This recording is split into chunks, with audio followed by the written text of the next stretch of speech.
So, first things first, Benny, how are you? I'm good. Great. That's good to hear. Yes. So, before we get into your new record, I'd like to start in the beginning. When you were younger, you played in a band called Love Boat. Yes. How good were you? Pretty awful, and pretty awesome at the same time. I don't know. I'd have to see it again. Hmm. But some of those songs could actually make an album of a Benny song. But yeah, pretty crappy, but pretty nice at the same time. When was the last time you heard any of it? Well, probably that one song which I'm talking about was like 10 years ago, I guess. So, Yeah. a very long time. Yeah. If you go back to that time, what do you remember of the role that music played for you? How serious was it?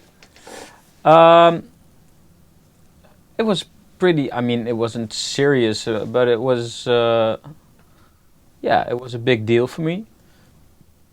It was a way to be cool, to raise your status. So that's what we did. Okay, and well, what raise your status? So in what sense? What did you get out of music early on? Girls. So yeah, that was just the basic ideas to be cool, and to the guys that I looked up to were guys in bands, like Gotcha, the 90s funk band. They were like they were my idols, I was like, they were gods to me. So I just wanted to be them, basically. Mm. And then delving into your own creativity and creating songs, what was that like for you, especially at that age? Well, it wasn't like that I was super interested in songwriting or anything, but so it was all just fun and games, and it was all just testing stuff out and just trying to make something that's funny and crazy, and that was the main point. So it was not that I was looking for the perfect verse or the perfect chorus yet, Because one thing I find interesting about you is obviously you've done a lot of production over the years and you kind of become this self-sufficient entity. Uh-huh. When you started out making music, did you ever conceive of yourself as a frontman or as kind of a solo artist, as the performer of it? Well, I guess there was a thing that I saw myself as an artist, yes, but I never saw myself as a singer, I guess. And that's the hard part for me, the singing. That's why, hence the name Benny Sings. It's like headlines in the newspaper, like, is this actually happening? Benny Sings, really? So yeah, the singing part has always been a bit strange to me. But when I was making beats, I needed voice, and I just noticed that like the vocalist that I was working with didn't do the exact thing that I wanted to do, so I had to use my own voice in a way. Over the years, have you changed the way you approach kind of your voice, and especially considering you work with so many artists, what have you learned about your voice and how to use it? I think I've gained confidence and like a realistic image of what my voice is and what's nice about it and what's not nice about it, and know my limitations more. So I'm not doing something that I don't know what I'm doing. I know what I want from my voice. I guess that's grown over the years, but it's the first album I made, Champagne People, I'm still trying to get there again, get to that magical place again where something happens and an idea becomes music or something, and I'm trying to achieve that. And I think that really happened, that first album, on a couple of songs, and that rarely happened after. I mean, sometimes still happens, but something happened there, not knowing anything, and which for me has a super special thing in it, which I'm now trying to achieve with more knowledge and That's self-consciousness. very interesting because do you know why, you kind of alluded to it, maybe it's the innocence of it, but why it worked at that point? I don't think there's an answer to that. So I think we're all trying to find the answer to what makes great music, and there is no answer, and that's the fun part. So you can just go on and on and on about it, you know, and you can try anything. You can try to find the innocence again. You can try to make it more complex. You can try to become more commercial. You can try to become less commercial, and basically any idea works or doesn't, and you never know. So you just have to do it. So the inspiration is the moving forward and where you want to go, and then if that inspiration becomes great art, no one knows. You're just a vessel, and that it becomes art is just totally out of your hands, I think. So with all those kind of goals in mind, what was kind of what drove you for the new album City Pop?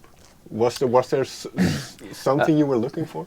No, and that was pretty specific about this album. So most albums I had this huge goal and aim, but this one was I was just overwhelmed with life, just getting a house, getting married, getting kids, and also in just my professional life, getting more assignments in music and producing artists and stuff.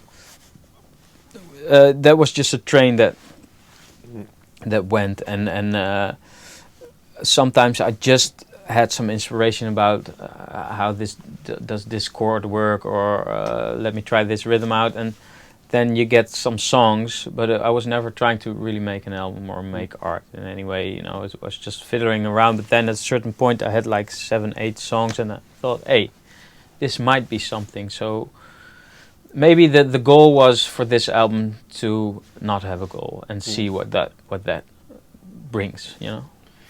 You mentioned something interesting, which is, and I read this somewhere online, so I never know if it's true or not. But that after Studio, your previous album, or not, well, you had a beat tape in between, but that you thought about maybe perhaps quitting music. Is that true? No, it was after my 4th album, Art. Okay. That was like, I saw the albums that I made as a kind of study, so like 4 years of school, and my 4th album was like the how do you call it, eindexamen, the exam. Yeah, the final exam, and that was supposed to be my.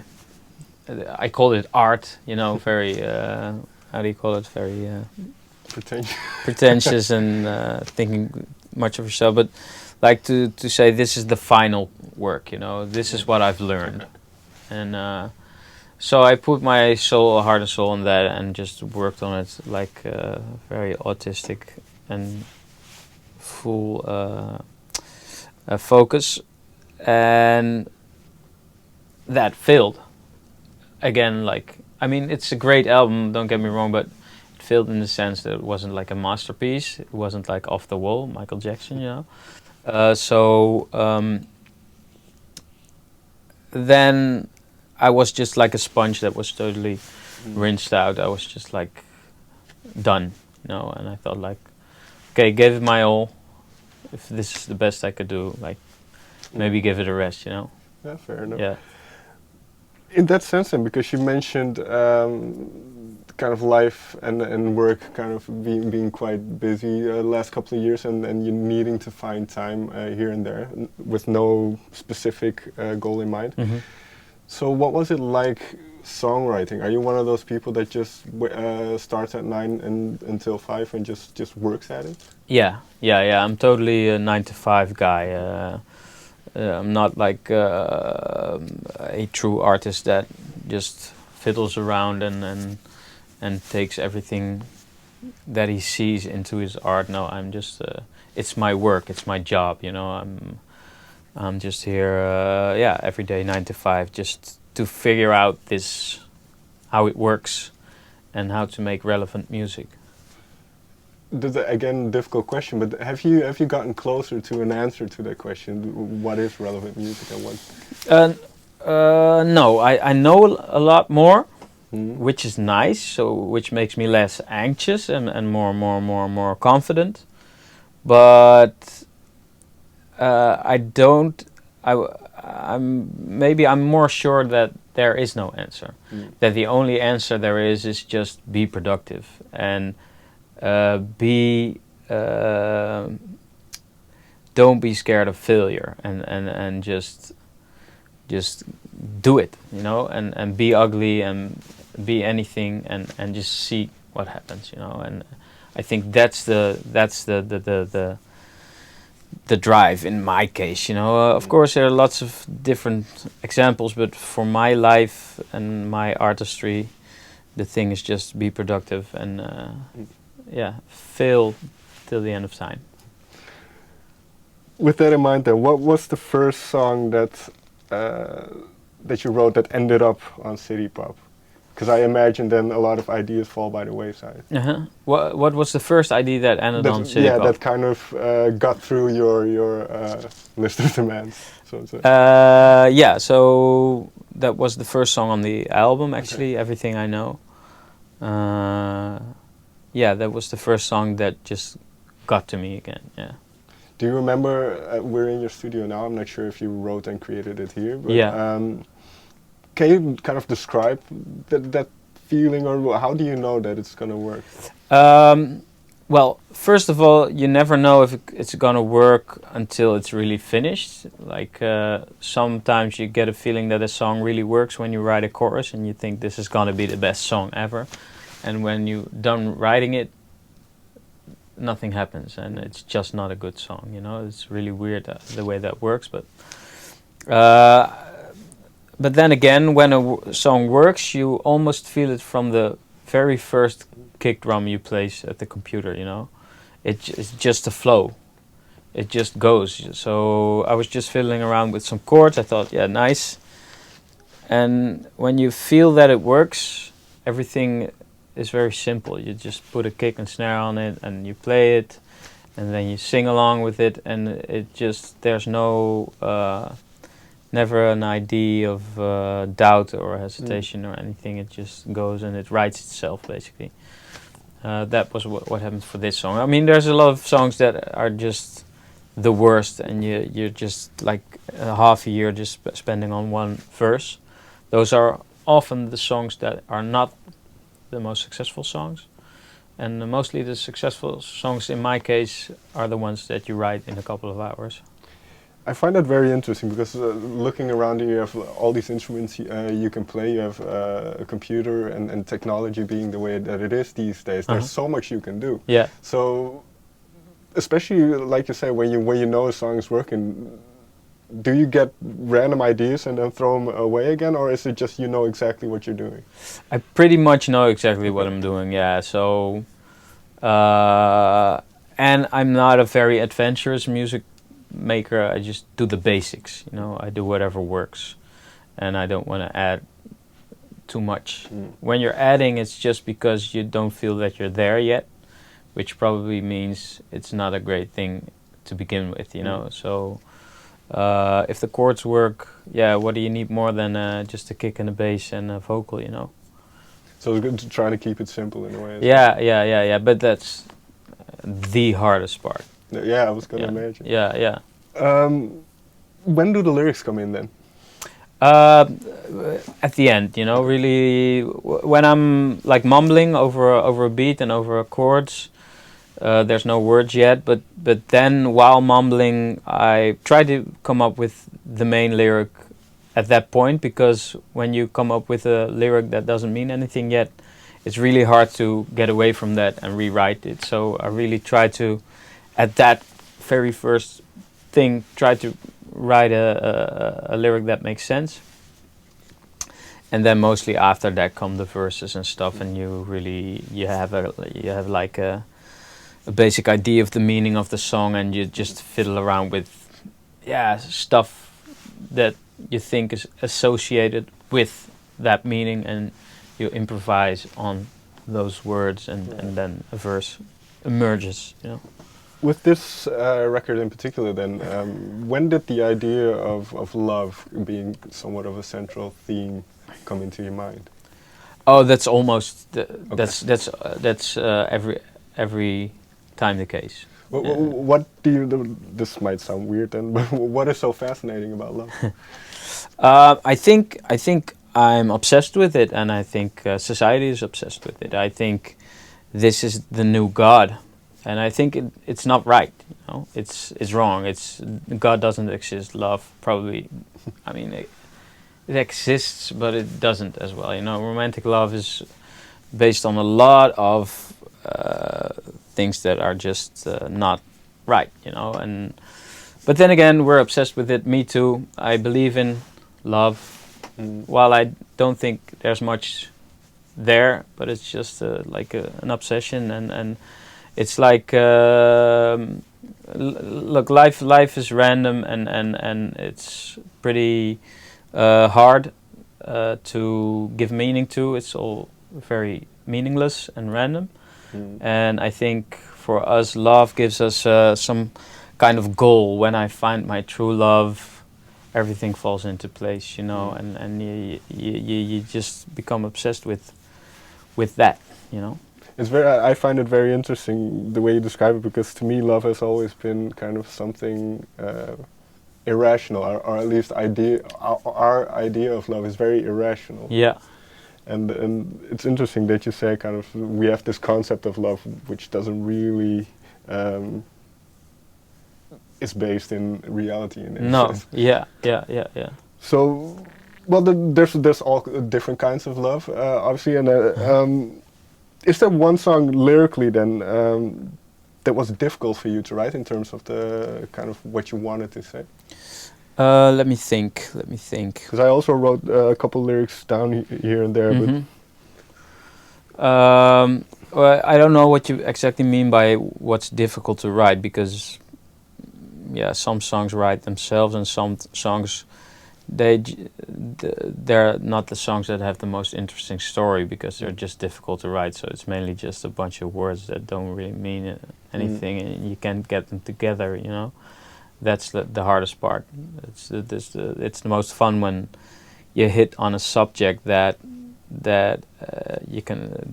has a lot of associations, so you can go all the way with it, you know. Well, for instance, by what I mean is that I read that My World was somewhat aimed towards your daughter. Yeah. So that kind of concept, is that then, because it's very personal, is that difficult to write, or? No, that's easy to write. Yeah, it's very easy, because it's, I don't know, it just, I wrote that in half an hour, because it's endless. Yeah. Kind of to round off, there's obviously you do well in Japan. And there's references here and there to Japan, and one thing, when I heard that I was going to interview you, I googled city pop, which is kind of this 80s music in Japan. So how much did that influence you on this record? I don't think the genre influenced me that much, but like that kind of music from the 80s, of course, is a big influence for me, and always has been, you know. There's just a certain naivety, is that the word, about it, which I think just is awesome, and just the slickness and of it, and the childish kind of playing adults. I don't know. There's something about it which is just is very funny and awesome to me. But this is so. I don't know what it's like in Japan when you go there. But how is your music received? Obviously it's received well, but no, it's awesome. I mean, it's of course a big village, so it's the same there as anywhere, except they're way more polite in in telling you how much they like their music, and it's really great to hear what they think of it, and because of the big culture gap, you're always surprised in how much they get of your music, and often even much more than in other places, because they're so well informed, you know. So they know about all the terms like yacht rock, AOR, and they know all the weird artists that are connected to that, and so they're often much more deep into the material than elsewhere. Finally, then you're gonna play a couple of shows in America, and I believe the record is gonna be released through American record label as well. What is it like being more of an international artist than a kind of based here just in the Netherlands? It's super great. I mean, what I love about it is that I'm just not. My job is really 9 to 5, and when I leave my office, let's say, when I leave the studio, I'm just like a normal father. You know, I'm just a guy, and that feels really nice. Yeah, that just really suits me. And then when you go on small little tours here and there, it's just a holiday and it's a party and it's a blast, and you know, but it never becomes tiring or exhausting because it's just I have a very basic life here, which is great. Final question then, because I find this interesting. Why is it so important for you to have a very normal life instead of kind of that musician? I think I'm kind of an anxious person, and I need my stability and regular stuff, you know, to just keep me calm. And although lately I'm pretty basic, it worked, you know, the regular life. So I'm good, but in my 20s and teens, I was struggling a lot with anxiety and all that kind of stuff. So yeah, I really needed the calm and the peace. Yeah. Okay, fair enough. Yeah. Benny, thank you very much for your time. Thanks. Thank you. Thank you.